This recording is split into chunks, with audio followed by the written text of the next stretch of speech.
Toolkit. Hopefully you've all had a chance to have a look at the Greater Manchester Wellbeing Toolkit. Freya is going to just pop the link into the chat for you if you haven't had a look, so you've got it in the background. What we want to do is really kind of raise your awareness of some of the wellbeing developments and activities that are going on across Greater Manchester, some of the challenges that we have, and some of the collective kind of responses that are going on at the moment. This is very much kind of a bit of an ongoing development, so it's really important that we all just are aware of what's going on so we can take it back into our organisations. We're going to explore a little bit about the role that we play as leaders in creating some of that change and having a little bit of more of a preventative approach to how we approach wellbeing. So we'll talk about that. And we'll share some of the enablers of what makes better wellbeing cultures in the workplace. For a lot of us, we are doing that immediate response with the wellbeing that's needed for immediately for our workforce. But actually, I know so many of you are looking to how do we actually embed this into the culture of our organisations, so we don't need a crisis to get us to this point that we actually are building some of this into the fabric of who we are.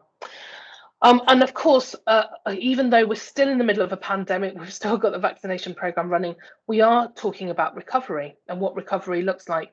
And that operational recovery of turning on elected services, that tactical recovery, whatever that might look like, I would absolutely urge you to think about what people recovery looks like as well. So we'll talk a little bit about that. Okay, so just as a little bit of context, some of the drivers that we have for the wellbeing work that's been going on across Greater Manchester are really key, and it's useful, I think, to map some of that out. So COVID itself created a really urgent need to support the wellbeing of our workforce. If you think back to this time last year, we were faced with a really significant tsunami of unknowns. We didn't know what was safe, we didn't know what was unsafe. We had IPC regulations that were coming out on a daily basis, which meant that we constantly had to keep evolving and changing the way that we were working. And of course, we had this global pandemic that was emerging. And, you know, initially people were talking about kind of it being a couple of months, and then it became 6 months. And so we've been on a bit of a journey collectively over the last 12 months. And COVID is really kind of focused on the impact it's having on our workforces. What we're also aware of is that the pandemic itself highlighted some of the disparities, not only in terms of the impact of the virus itself and the pandemic itself, but also on our workforces. So depending on where you are across our public services, across our health and care systems, determined what kind of support you got. So if you were, for example, in an acute trust, you are more likely to have a wellbeing team, wobble rooms, physical spaces, people being able to check in. If you're on a ward, you're physically able to do some kind of anchoring. If you were working remotely, that was a whole other kind of approach. If you were working frontline, if you're doing domiciliary care, if you're working in a care home, if you're in our BCSE kind of sector, all of those kind of working places shifted. And depending on where you were in that kind of picture and who your employer was and what kind of umbrella you fell under, determined the kinds of support. And we really wanted to do something about the disparity of offers. So if there's something that the pandemic has shown, is actually it takes all of us as some of our parts of our sector to really create a response that works. So we know that kind of a lot of the work, for example, has highlighted the impact that our BCSE colleagues have had, and if anyone's been involved in any of the mutual aid activity, you will know how significant that's been for those in our communities. And those societal shifts absolutely have happened, both about wellbeing overall.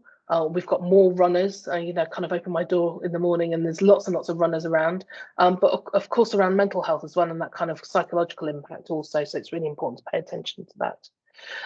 From a health and care perspective, we have a national NHS people plan that was launched early on during the pandemic and had wellbeing absolutely embedded as part of that. And from a Greater Manchester perspective, we took that national plan and we co-created with many of you actually and your colleagues, the GM people plan, which has wellbeing absolutely at the heart of the work that we're doing at the moment and approaching those priorities.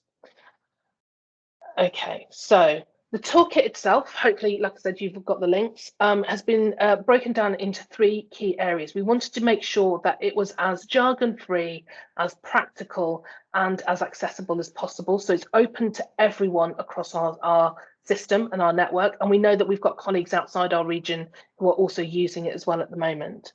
The first section is very much about, it's called Looking After Yourself, and it's very much about focused on the individual.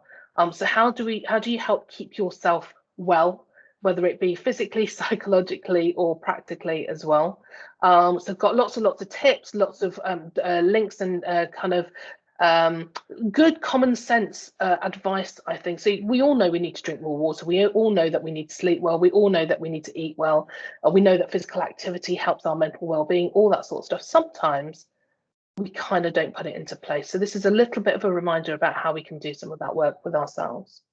The supporting others, I think for many of us who work in organisations or networks, is a really significant part, because this is about how we look after our peers, the people who are around us, or as managers, how we step into this new space of making sure that we can have good well-being conversations, for example.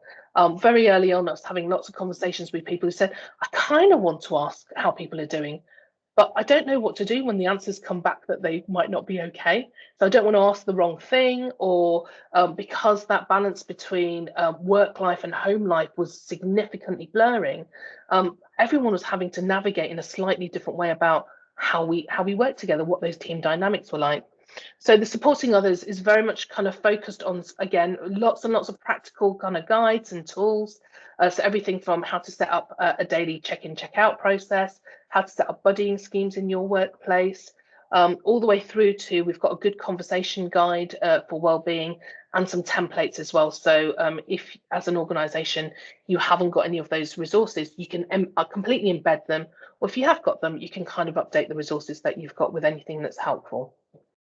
Do have a look through, there's some really useful stuff in there. And then finally, the responding to needs. So this was where the disparities, we wanted to tackle some of those disparities that I mentioned earlier on.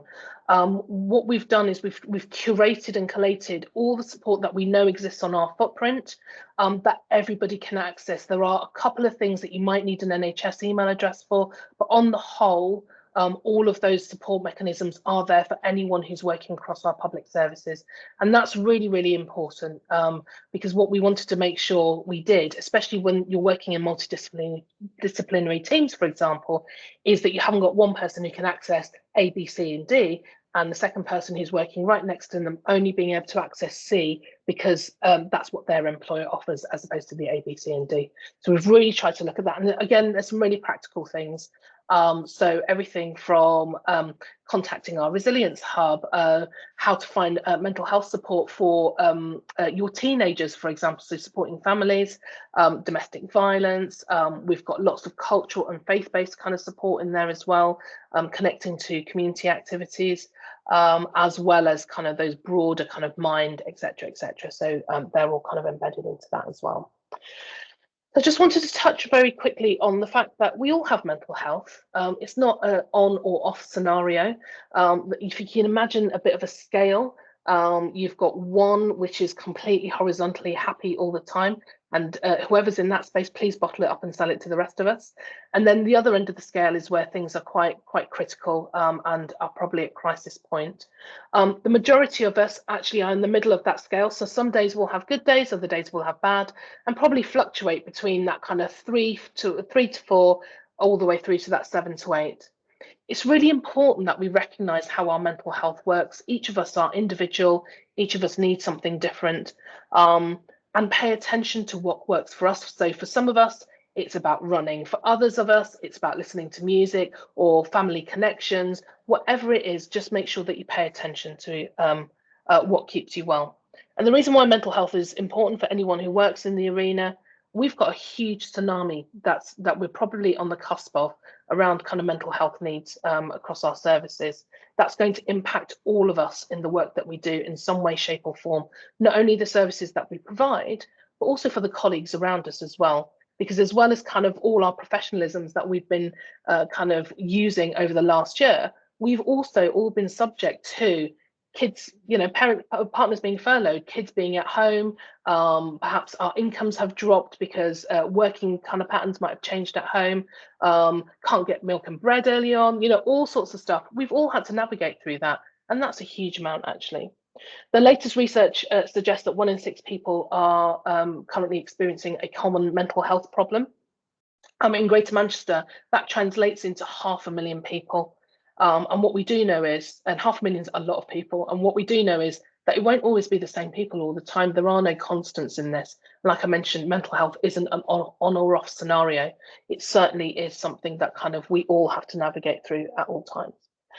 And just to put it into context, what 500,000 people look like, I'm not necessarily into football, but here are 3 football stadiums. 500,000 people are these 3 stadiums times 2, and then everyone who attended the last Park Life, just to put it into context.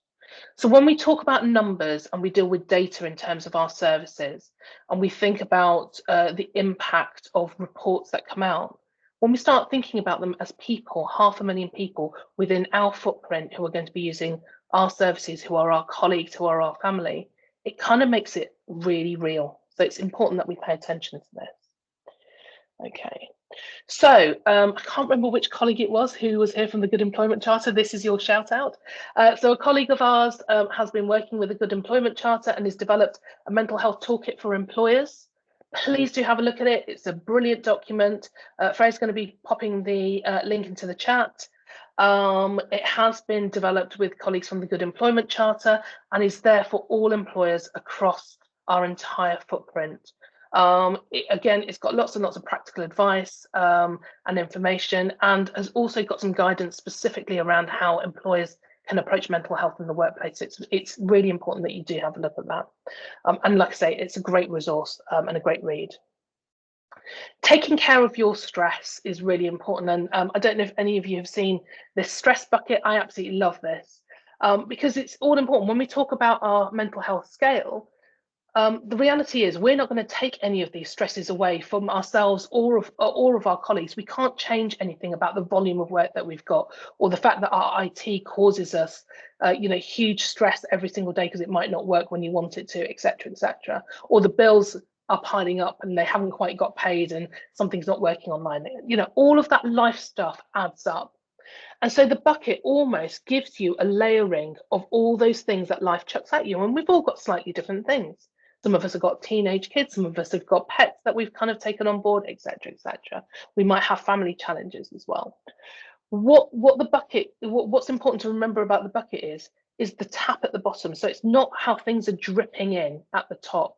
And more often than not, stress is really caused not just by one significant event, but actually the layering of multiple, quite low level things, and it'll be that one thing that just tips you over. So we need to pay attention to that tap at the bottom, thinking about where do we find our release? So that could be everything from, actually, are you getting a good night's sleep? Are you eating well? Are you drinking enough water?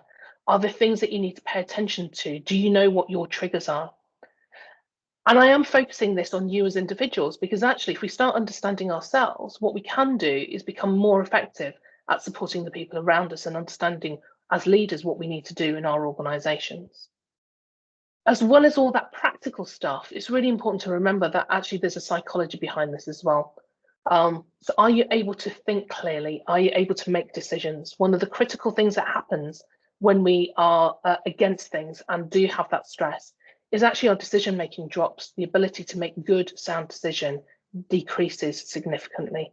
So it's really important that we understand the impact that stress can have. So you might see somebody walking down the corridor, you might have a Teams call someone, they're just that little bit grumpy or a little bit sharper. Actually figuring out how we put that compassion into place and really understand what might be going on for that individual. How can I support them? What might they need? They actually might not be able to make a decision right now, so I just might need to present that information to them and then come back to them at a later date. So really kind of understanding what our own triggers are and what supports our own stress helps us understand and have higher levels of empathy for other people as well. Okay, love a good study. I'm a bit of a reader for those of you who know me. There's a study that came out last year and they use the model of the happy pie, which isn't a new concept at all by any shape or form, but it really looked at what determines our happiness. And the study suggests that happiness is determined 50% by genetics, 10% by circumstance, so the stuff that life throws at us, but actually 40% of it is in our gift. It's what we do. So we are able to impact and affect 40% of what our happiness looks like, which actually surprised me a little bit, because you kind of like, I thought it might be a little bit lower and circumstance might be a little bit higher. But actually, our response to the things that go on around us is nearly just as important as it is with what we inherit and what life throws at us. So I thought that was a really kind of lovely stat to use, because it all of a sudden kind of goes, well, if I increase the stuff that I do to look after myself by 40%, then that's going to help me. And if I can do that for the people around me in the workplace, then that's even better. And if you're writing strategies and you build in some of that, so we are supporting each other, even more so. So as employers, I think there's a really good call to action there. So what's in your control? This is one of the tools that's in the toolkit. Please do have a look at it. We'll make sure that you get the links for this. Part of what happens with stress is we over catastrophize. As human beings, we might have, for example, a day, and 95% of that day might have gone well, but we focus on the 5% that didn't, a call that didn't go well, or a comment that somebody has said. And as humans, we more often than not, we actually run on a deficit model. We always look at the things that don't work as opposed to the things that do. So this is a really great way of just having, being able to have the conversation with somebody else about how you manage stress. I love it. It's dead simple. All you need is a pen and paper. You draw a circle and you go, right, all the things that are in your bucket at the moment, what's outside your control? So I can't do anything about the fact that I don't know, that there are potholes in my road that are making me bump up and down ever so often, or the fact that my son gets sent home on a regular basis because somebody else has been tested positive, and so then he's homeschooling again and again and again. But what I can do is make sure that I avoid the potholes and I support my son as much as possible, because actually that support's really important. That's the bit that's within my control. It's a really great way of having a conversation. Do try it. Try it on your partners, try it on your kids, try it on your colleagues. This kind of is good basic stuff that works in lots of different ways. And especially when you're working with colleagues on a regular basis and you spot that somebody might be treading water a little bit, you might not want to draw the circle, but it's a really great way of going, right, what can you do right now? How can you focus and create an impact? So it's all about the response, not necessarily kind of what's going on around. And it's equally just as important to understand when to ask for help, not only for ourselves, but for others. I absolutely love going through this list, because more often than not, when I go through this, everyone goes, I understand when I need help and I don't need it. And we're in the business of looking after other people, whatever shape or form our jobs are. So we tend to be a little bit more stoic, which means we just kind of carry on, we get on with it and we just carry on because we're helping other people. But it's really important that you do recognize what this might look like for us.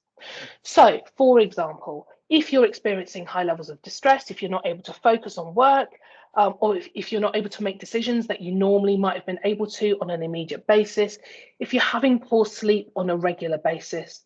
So I know that there are a lot of people who, the minute their head hits a pillow, they fall asleep, then their brains just wake up again at 3 o'clock in the morning. There's something about the 3 a.m. wake up call that's happening to a lot of people, or people are having really vivid dreams that they can't go back to sleep from. All of these things are actually quite common. It's not just you. And the more I talk to people, the more I realize that actually there are some trends that are emerging around sleep patterns. So, but that's a whole other conversation. So we'll leave that one there. If you significantly increased or changed your use of substances, I've used the word substances to cover a whole host of things. So that might be having a cheeky red at the end of the evening, but actually if you're having 2 or 3 and you're doing it every single night, you might need to pay attention to that. Some people use fitness activity as a way of kind of dealing with things. So yes, if you're going for lots and lots of runs, that's brilliant. But if that's the way that you're using the physical activity to deal with other stuff, you might need to pay attention, because actually what you don't want to do is end up in a space where you're physically damaging your ligaments or something like that. Might need a great physio on redial as well very quickly. And food is the other big one. Social media is another big one. Learn how to switch off from social media, and take a sensible approach to food. And I know that food is the thing that I absolutely love. I love to eat well, but then when you do it all the time, it has its impact, as my cheeks tell you. Okay, if those of you, if those people around you are worried about you, more often than not, this tends to be people you live with. So your family, your partner, your kids, they're just telling you you're being a little bit grumpy, or that you're not great to live with at the moment. Pay attention to that. You might respond grumpily, but do pay attention to that, because that's an indicator that you might need to do something. And if you yourself internally know that you're a little bit worried about your own safety, please ask for help. So what I'd like to do is, with the power of technology, Anisha is going to break you into groups. And I'd like you to just have a quick 10-minute conversation about, what does a good day look like for you? So I've kind of gone through some of the really key critical things that help us have a good day, keep our physical and mental well-being in a good place. Consider what makes you feel your best, both and we can talk about it both in and out of work, because we're bringing our whole selves into our workspace at the moment. What are the common themes and factors? And you might also want to consider that when you are at your best, how do you think people perceive you as opposed to when you're not at your best? There's a few things there. So I make it 10:30 on the dot, which is brilliant. Hopefully Anisha is going to press go, and you'll all kind of disappear. We'll pop the question into the chat. Unfortunately, Teams does just chuck you out, so we'll try and get you a bit of a warning, but I'll expect you all back at about 20 to 11. And hopefully, Anisha, we are just about to disappear. We are indeed. Wonderful, thank you.